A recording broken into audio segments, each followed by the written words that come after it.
Welcome to TradeTheMBI.com. This is John. This report is for the 1st of December, and it starts literally to begin the month. I mean, we're still projecting to move higher towards there, and every day that the chances for the president overturning, various states diminish, the market's going to be excited by that because it means closure and finality. It's just an interesting one because there's a lot of other turmoil that's going on that the market is going to have to digest. But again,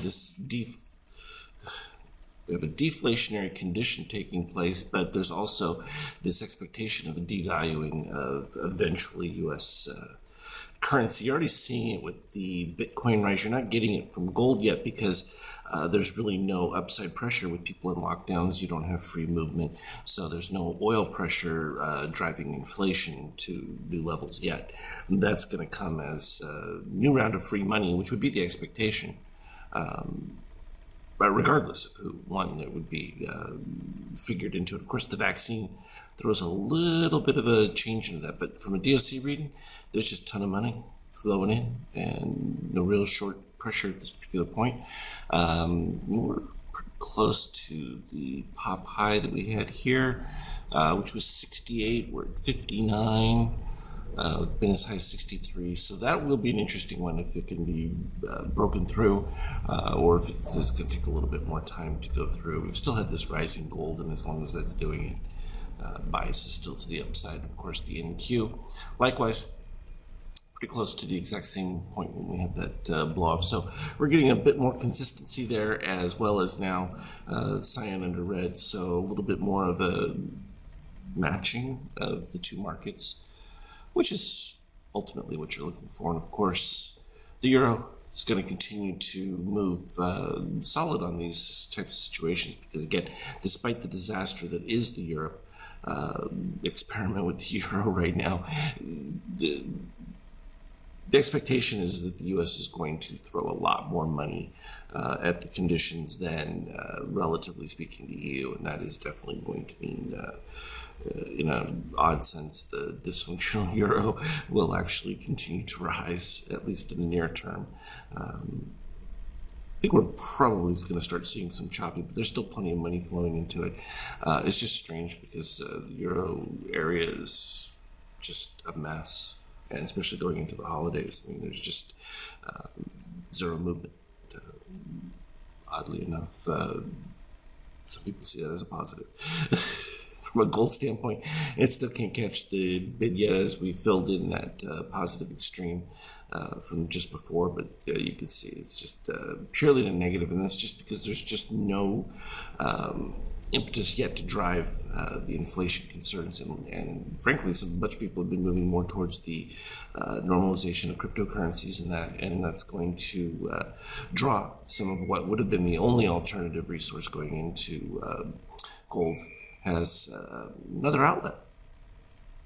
So when we look at the intraday chart, there were some interesting little setups. When you walking through here and you first begin with a DOC spread, comes around, turns back into buy configuration, and then of course we'd look for those crossovers of steel crossing below and orange going above. In this particular case, you had a match of both the steel and orange rising without quite getting the same crossover. It then moves back to the plus side at this one, and then you get the exact move right here where you have green moving under.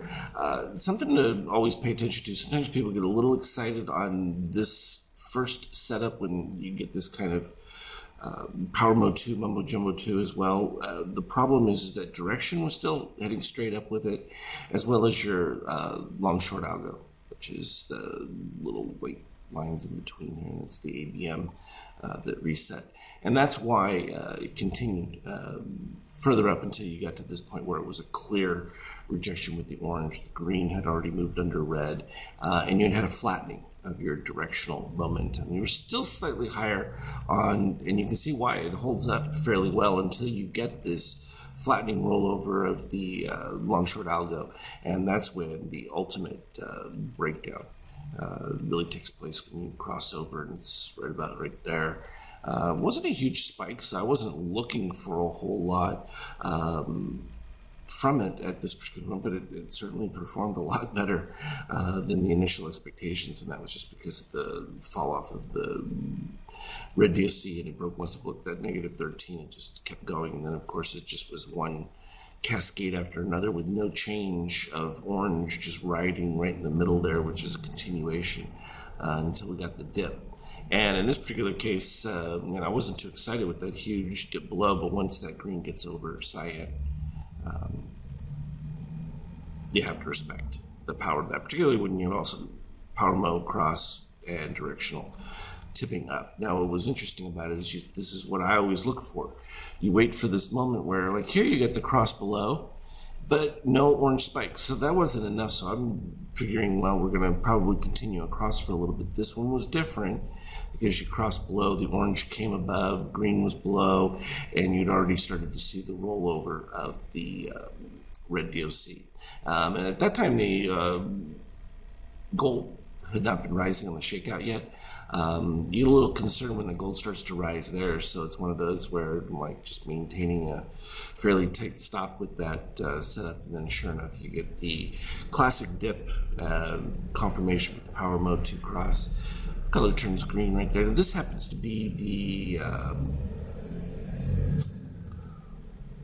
power mode 2 DOC cross, I believe. That's what I'm trying to get. Yeah, there it is.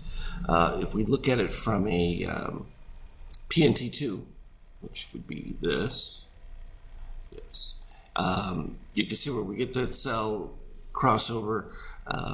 It gives a much later buy than this configuration with the green crossover.